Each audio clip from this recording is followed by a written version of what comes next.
Isang mapagpalang araw sa ating lahat mga kapatid. Ako muli si Adrian Bernales ng Batch 3 at itong aking daily devotion. At ngayong araw ay pag-uusapan natin ay kung paano tayo pinalalakas ng katapatan ng Diyos.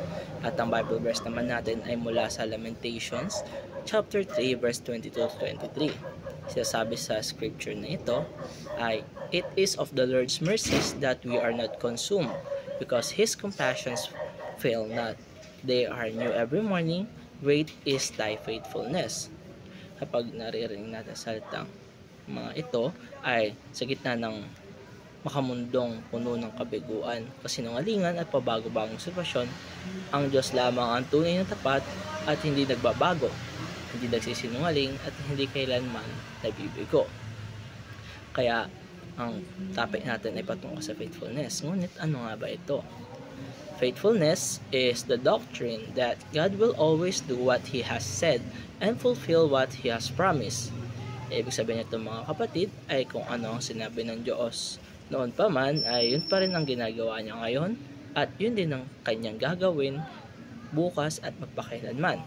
Sa mundo kung saan maraming pangako ang napapako, ang Diyos ay hindi kailanman nagbabago.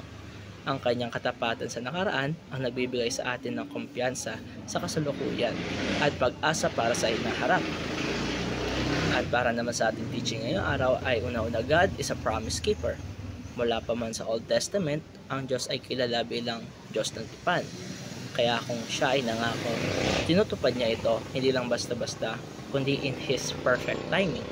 Yan sa mga pangako niya ay ang I will never leave you nor forsake you. Call unto me and I will answer you. At marami pang iba.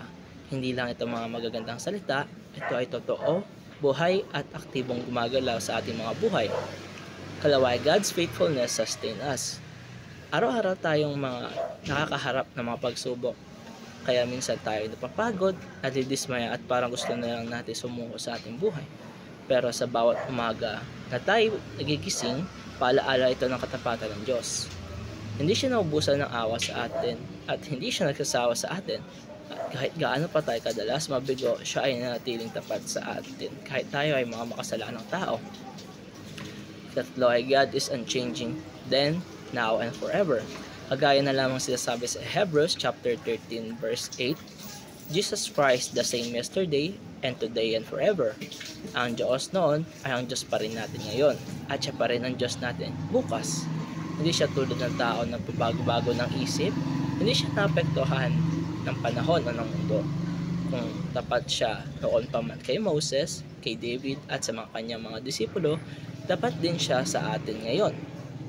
At para naman sa ating application ngayong araw ay unang-una, remember how God has been faithful in the past. Balikan mo ang mga panahon na akala mo wala ng pag-asa, pero may ginawa ang Diyos. Yun ang iyong mga answered prayers.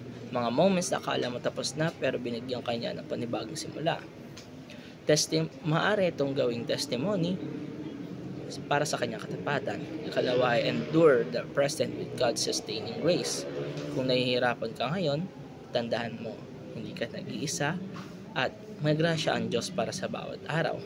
Kahit hindi natin makita ang buong larawan, pagkakatiwalaan natin ang kamay ng Diyos na may hawak na ating buhay.